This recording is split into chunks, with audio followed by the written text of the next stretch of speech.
Good morning, everyone. I have with me Captain McCoy with the Fulshear Police Department. Thank you, Captain, for giving me the opportunity to chat with you for a little bit. Hopefully, we'll have a great conversation. So, everyone, Captain McCoy, Javier Tello with the Tello Group, and stay with us. We're gonna have a couple of questions for Captain, and hopefully, you guys will find this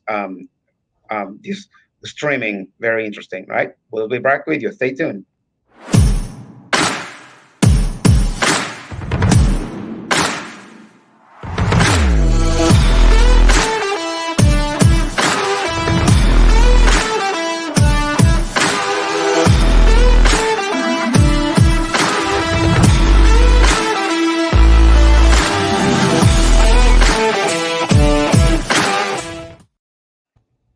Well, Captain, again, thank you so much for giving me a few minutes. I know you're a busy man, and hopefully, the day will still be calm in full share, and so you don't have to bail out of this streaming and go and take care of your citizens. But thank you again, Captain. Thank you so much for giving me this opportunity to chat with you. Well, you got the perfect name, Hello Tello. So I think you heard me. I like that. I Well, won't tell you what some people use. They use Jello and something else, but Hello Tello, I like that. I like Yeah. that. Well, I appreciate you having me, Javier. I'm excited to be here, and I understand you know my brother with the Fulshear Chamber, Katy Chamber of Commerce, and we met through him, and I'm very excited to be here as your guest today, and I'm happy to answer any questions you might have. Thank you so much. Thank you. Pleasure is mine. So, first question: what made you get into law enforcement?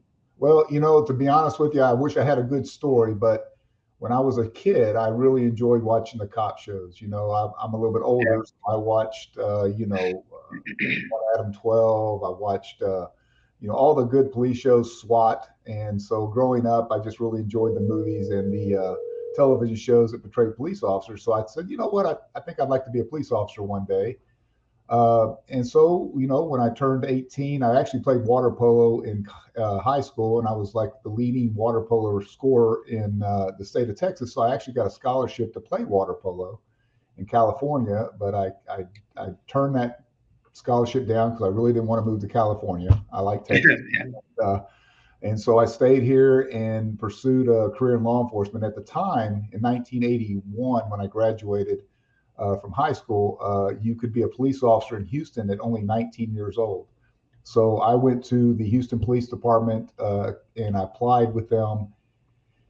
And I was 18 at the time. They said, "We'll come back when you're 19, and we'll take you." And so I went and worked construction for a little bit, and with my uncle. And my uncle was reading the paper one day, and he says, "Hey, Mike, didn't you want to be a police officer?" And I said, "Yes, sir, I did." And he said, "Well, take a look at this article. The Houston Police Department is hiring 18-year-olds to keep them from going into the military, to hold them until they turn 19 so they can join the police department. Why don't you go down there and see what you can do?" And so I went down there at 18 again. Again, I was 18. I thought they'd turned me down, but he said they have a new program called a community service officer. And basically, I just helped out at the substations wearing a white shirt, and I took accident reports. I handed out radios. Uh, just did a lot of duties at to help out the police officers. And as soon as I turned 19, they put me in the police academy. So I was one of the youngest people in the police department at the time. Very few 19-year-olds actually got hired at the police department. We couldn't even buy our own bullets. My mom had to buy my bullets. I was too young. Wow. I've been a policeman now. I spent 31 years with the Houston Police Department. I retired in April of 2013. Took a Saturday and a Sunday off and started with the Fulshear Police Department on that Monday. So I've been here also since April of 2013. So I have 31 years with Houston and 9 years with Fulshear, and this is actually my 40th year in law enforcement. Well, that's a great, interesting story. It seems to me that you were passionate about becoming a law enforcement police officer, and you were able to accomplish what you were passionate about. So, congratulations on that. And also, you're like your brother. I didn't know that he wanted to be an actor. Like you were water polo. That's awesome. That's awesome. Yeah, you Very, know. very unusual. Yeah. Yeah, very unusual. Well, thank you for sharing that. That was, I know that people who will hear this and people who know you, they might ask you about it. So be prepared. Hopefully that. But so what? Another question. when was the last time that you experienced a stressful situation, and you have to remain calm? Well, working for the Houston Police Department is a lot different than working for the Fulshear Police Department. Although we do have our stressful situations, and it can happen anywhere in the United States. Just because it's a smaller city doesn't mean that the crook's not going to drive through our city. So, for me, at Houston, you name it, it's happened to me. 31 years with the Houston Police Department. My early career, I was in patrol and worked some pretty bad sides, bad areas of town, and or let's just say not bad areas. I shouldn't say high crime areas of town. Right. I mean, I've been shot. That was very stressful when I was a young officer. I've been bit. I've been stabbed. I mean, everything's happened to me at Houston. Thankfully, nothing's ever happened to me here in Fulshear. Although when I first came to Fulshear in 2013, I came from an office job at Houston. I was working in the public affairs department of the Houston Police Department. Just came from recruiting, so I had a nice office at downtown Houston, and came out to Fulshear, and I went to patrol night shift when I first started out here, and I never used my taser, never had to deploy my taser. And the first week out here in Fulshear, I had a guy that was completely naked, had no clothes on, was running around. He was high on bath salts, and he was busting in windows. And it was in the county just outside our city, but the county unit was far away. So I said, I'll check by and try to secure the scene until county could get there. Of course, it was a very busy night, and it took a little while for them to get there. And the guy was completely naked, and he Wow. ran right at me, and I had to tase him. I didn't want to tase him. But the taser was deployed. It didn't affect him at all. Then finally a county officer showed up, and he deployed a taser as well. It didn't affect him at all. He was so high on bath salts that we had to just kind of tackle him and handcuff him. So that was. I thought to myself as I was doing that, I said, "Wait, I left an office job for this," But it was a good experience. I mean, I've been a policeman for so long. I mean, that's just normal stuff for me. And as far as the stressful times, I mean, obviously a lot of times in Houston, not so much in Fulshear. I'm thankful for that. Yeah. Well, it's one of the things that as a real estate agent, I get a lot of people who relocate into the area, and they ask me, "Hey, how's the crime over there?" And I have to be honest with them. We're a small, West Houston, Fulshear, although we don't see a lot of crime, but I always tell them crime is everywhere. Don't just because you move into a small town, there's that, there is everywhere. We always have this situation. We're lucky that we don't have those, you know, crime that we have in Houston and other areas, but we're also thankful that people like you, officers like you, that come into the Fulshear area and with that much experience and keep our town a little safer and it makes it inviting for other people to move here. So thank you for sharing that. Of course. So what would you do when a civilian, let's say you stop a civilian and they just refuse to talk to you? They don't want to talk to you at all. Nobody has to talk to me. I mean, if they don't want to talk, I'm not going to force somebody to talk unless they're, I mean, I'm not, there's no reason you're talking, if I approach somebody and they don't want to talk to me, Well, let's say that they traffic violation or stuff that that or suspicious or something like that. When they say, "I want to talk to you," well, there's different scenarios. So if you're driving a car and you get pulled over by the police department, it's not your right to drive a car in the state of Texas. It's a privilege, and you have a license because of that. So you do have to identify yourself at that point, or you could be taken to jail. Of course, that's the last thing we ever want to do. And in my 40 years, I've never had that happen. Now we see it all the time on YouTube and Facebook, and we see posts of citizens trying to refuse to answer questions and all that. But honestly, that's never happened to me, and it's only happened a couple of times here to a couple of officers in Fulshear. But unfortunately, usually they comply. The problem is the non-compliance. If you just comply, everything's going to be fine. There's no issues. If you didn't do anything wrong, there's no reason not to comply. You should always just comply and fight it out at a later date. If you get a citation, don't fight it on the side of the road. Fight it in court. There's no reason to fight at the side of the road. It's not going to change anything. If somebody's walking down the street and somebody calls it in suspicious mail, we may go up to the person. If he doesn't want to identify himself, we'll say, "Have a good day, sir. Just be careful. If you need anything, let us know." And that's all we can do, really, if he's not doing anything wrong, if he hasn't violated the law. So, yeah. Yes, and because I've seen this a lot where I one of the things that I learned that if I get pulled over, a couple things that I got to do. Let me keep my hands on the steering wheel so the officer sees that, hey, I am no threat, and of course have to have my driver license ready and everything. But I also know that there's people, maybe because they're in a controlled substance influence, that they may not react that way. But that was the reason of my question, right? I'm, So I'm yeah, I don't mean to interrupt you, but no, I'm glad you brought that up because it's a very interesting topic. So, in driving schools, they don't really teach young drivers how to get pulled over by a police officer, and everybody right, is probably at one time in their lifetime going to get pulled over by a policeman. yep, So I personally teach a class for brand new drivers, 15 to 16-year-olds. I started this class. I kind of got it going a few years ago here in Fulshear. Nobody was doing it. So I thought, well, this has to be done. And so basically what I do is I take new drivers who are just starting to get their license or just got their driver's license or about to get their driver's license. And I take them about 20 at a time and I show videos. I do a PowerPoint. I do it in person. And I talk to the kids about, like you said, when you get pulled over, you find a well lit area if it's at night. You find a parking lot. You find a side street, a safe area for both you and the officer. Because when an officer pulls somebody over, it's actually the most dangerous time a police officer can come right, across because we don't know who we're pulling over. Most of the officers that get killed in the line of duty, a lot of them get killed on traffic stops, and so it's a very unsafe time for all of us, including the person we're pulling over. So we ask them to pull over at a safe spot, a well lit spot, put their hands on the wheel, like you said, turn on the dome light if it's at night. Wait for the officer to give you instructions. Hey, Javier, I'm sorry, I stopped you for speeding. Do you have your driver's license? And then Javier, you would say, yes, sir, I do. Well, where is it? And let the officer know, hey, I'm going to reach behind me, or I'm going to reach in the glove box. I'm going to reach into my wallet. That's from my, let the officer know what you're doing. Let the officer know your intentions. And that way it's safe for both you and the officer at the scene. excellent. And another question, since now in Texas, anybody can carry an arm, right? So now we don't have to have that permit. Let's say that I'm driving and I'm speeding, or I didn't, for any traffic violation, you stop me, and I have my gun in my car, right? It's registered on my name, everything. I uh, I have to let you know that I have an arm in my car, a firearm in my car. Is that correct? Or Concealed handgun license holders, yes. Please advise us. Supply your license with your driver's license. Let us know. And of course, for the people that just carry now, because of the new law that just took effect, Mhm. when I came on in 1982, you couldn't carry a gun, period. And it was a big Yeah, deal when an officer pulled somebody over and they had a gun in the car. I mean, the person went to jail.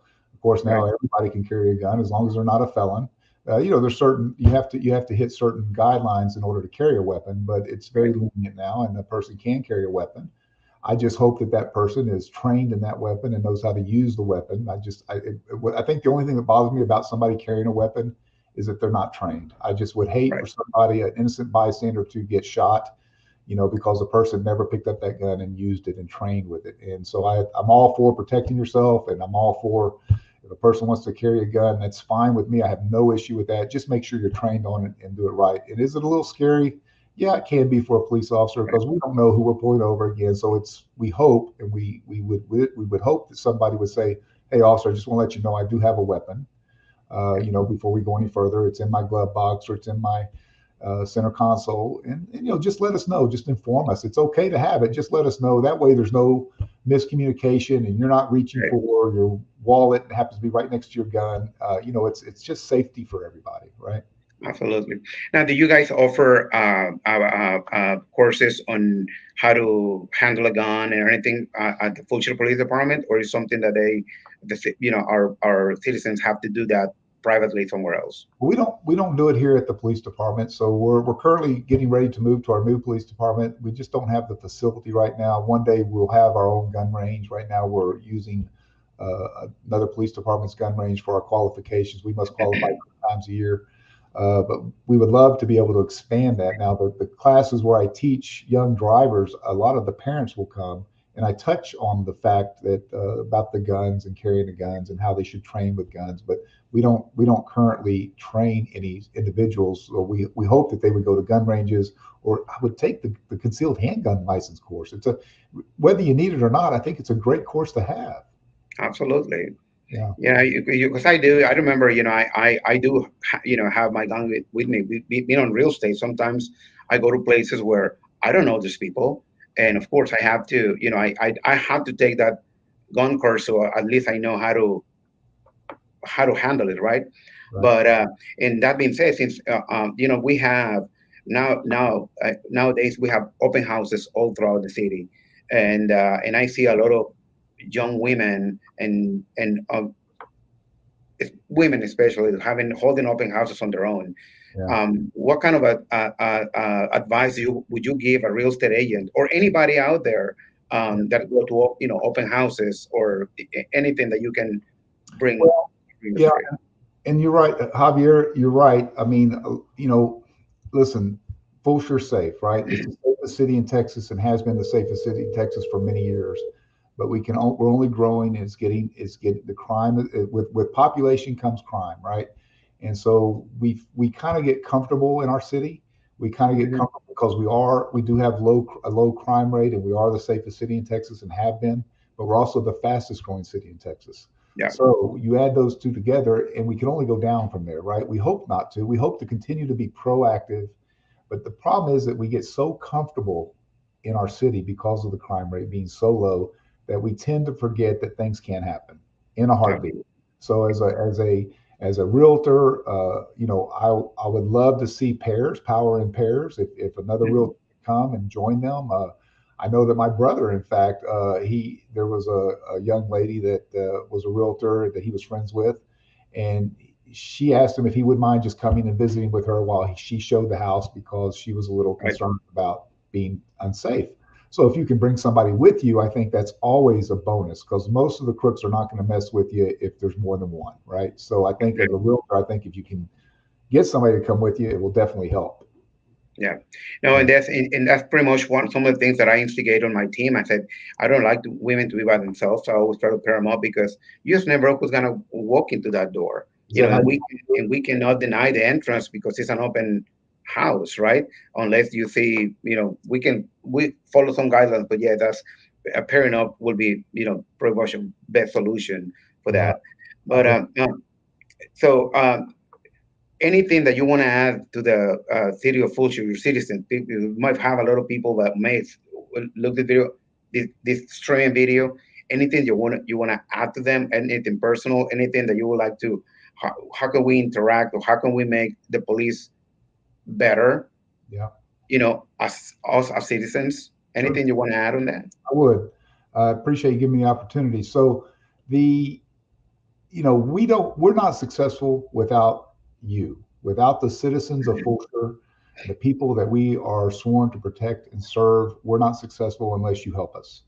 I can't tell you how many times that a citizen, an alert citizen, a good witness has contacted us. And because of that witness, we were able to not only catch the crook in progress, but we're also able to solve crimes after the fact as well because of good witnesses. So it's important. A phone call doesn't cost anything. So if you see something that looks out of place or just doesn't look right, suspicious, call us. We don't mind checking it out. Right now, we're able to. In Houston, unfortunately, they're running from call to call sometimes, but right now, we are very proactive and we have a very big following on our Facebook page for a city of 20,000 citizens. We have over 80,000 followers on our Facebook page. So that tells me that the Facebook page is covered. And I can give you so many examples of when we've had lost children, adults that have autism or something where we lost adults, seniors, Right. dementia. We put them on Facebook, and within minutes, Javier, within minutes, because of our huge following on social media, we're able to discover where that person belongs and who the parents are or where they live. I even put a bike up there one time because I didn't want to put the child up there because we didn't know who he was or what and he was a juvenile. I put the bike, and within 10 minutes, we knew where that kid belonged. And the kid had Down syndrome and he was lost, and we were able to get him back to his parents. So if you follow us, I would love for you guys to follow us on our Facebook page. It's simply Absolutely. police.com. It's Facebook/Fulshear Police. That's it. Facebook, Awesome. Fulshear Police. Follow us on our page. It's not all serious business on there. I put a lot of humor on there. I make it funny. because I hope that you come back for the humor, but you also come back when we need your help. And that's kind of why I really want you to follow our social media site on Facebook. Absolutely, and we'll add that when we stream, and share the video, uh, Thank you. and uh, and also, I added your email address Mhm. on the screen, so if people want to reach out to you and anything, that they'll feel free to email Captain McCoy. He'll be happy to answer your emails. And Captain, thank you so much. Thank I don't want to take a lot of your time because I know there's citizens need you more than I do here, but really appreciate your time. I know that your brother pulled a string here for me to get you in the show, but really appreciate you. And if you please follow the Fulshear Police Department Facebook page, we'll share that link in a second. And then again, Captain, thank you so much. Thank you, everyone who logged in, and we'll be in touch. Yep. Thank you, Javier. Thank you Appreciate so it. much. And again, if you have any questions, please feel free to email Captain McCoy to his email address. Is McCoy FulshearTexas.gov. Is on the screen, and we will see you soon. Thank you, Captain. Thank you, sir. Thank you.